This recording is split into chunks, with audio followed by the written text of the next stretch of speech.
বাপজানেরা, এই যে দাঁড়িয়ে সালাম দিই, কেউ যদি বসে সালাম দেয় তাদের বিরুদ্ধে আমরা নয়। খুব ভালো করে শোনেন, যদি কেউ বসে সালাম দেয় তাদের বিরুদ্ধে আমরা নয়, আমরা বিরুদ্ধে ফতোয়া দিই না। আমি আবার বলছি, এটা ফতোয়ার ব্যাপার নয়, এটা প্রেমের ব্যাপার। এটা এখান থেকে নয়।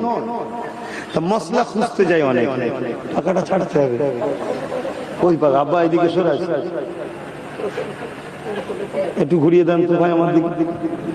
এটা এখান থেকে নয়, এটা এখান থেকে। শোনেন আমার যুবকরা, আল্লাহ পাক কোরআনে বলেছেন সাল্লু, দরুদ পড়ো, ওয়াসাল্লিমু, সালাম দাও। সালামের বেলায় আল্লাহ বলছেন তাসলিমা। সবথেকে উত্তম ভক্তি, ভালোবাসা, আদবের সাথে সালাম দাও, দিবার মতো করে দাও। জোরে বলুন সুবহানাল্লাহ। তাই আমরা আদবে দিই। দ্বিতীয় নম্বর, দরুদ পড়ি বসে। কেন? দরুদ পড়লে নেকি হয়। দরুদ পড়লে কি হয়? নেকি তো ফেরেশতা খাতায় লিখবে। আর সালাম দিলে দয়ার নবী জবাব দেয়। তো হুজুরের জবাবটা আমরা আদবের সাথে নিই। জোরে বলুন সুবহানাল্লাহ।